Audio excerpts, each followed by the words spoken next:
Hallo Holzfreunde! Ich baue heute einen Anschlag für die Bandsäge, mit dem man nicht nur absolut winklige und gerade Trennschnitte machen kann, sondern auch ultradünne Scheiben abschneiden kann. Dafür brauchen wir nicht viel. Ein Reststück Siebdruckplatte oder Multiplex, 18 mm, diese Gewindemuffe und eine passende Schraube dazu. Die Gewindemuffe bekommt ihr im Baumarkt. Die gibt es mit verschiedenen Gewinden. Meine ist M10 und in verschiedenen Höhen. Meine ist 50 mm hoch.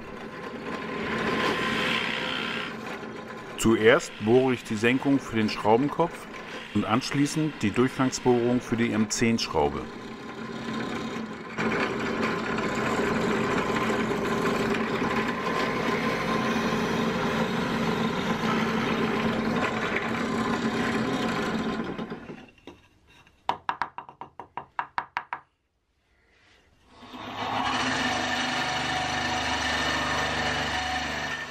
Nun säge ich schräg die Ecken weg.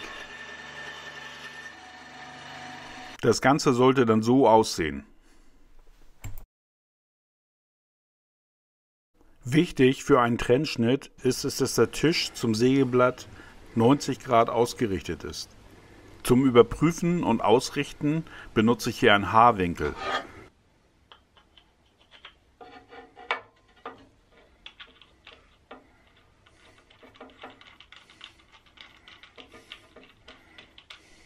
Die Vorrichtung wird jetzt zusammengeschraubt und ebenfalls mit dem Haarwinkel überprüft. Wichtig ist, dass der Schraubenkopf nicht vorschaut. Ich musste meinen etwas abschleifen.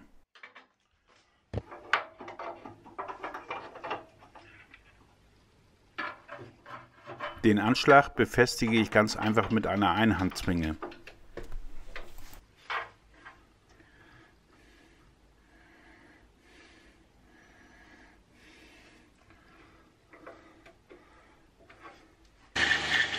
Jetzt könnt ihr ultradünne Scheiben schneiden, ohne dass das Sägeblatt verläuft.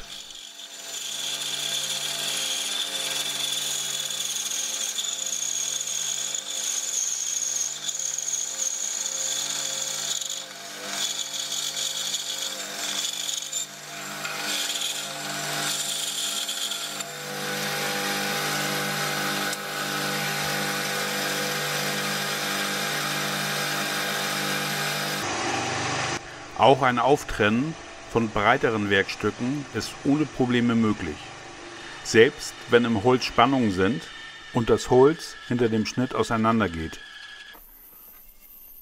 Dieses würde sich dann vom herkömmlichen Anschlag abdrücken und der Schnitt würde verlaufen. Mit diesem Anschlag hat man die absolute Kontrolle.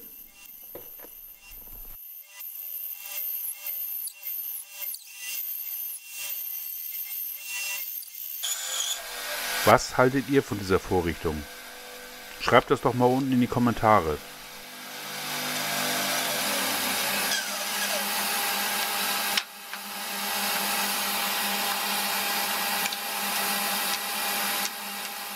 Wenn ihr noch mehr Videos von mir sehen wollt und mich unterstützen wollt, abonniert meinen Kanal.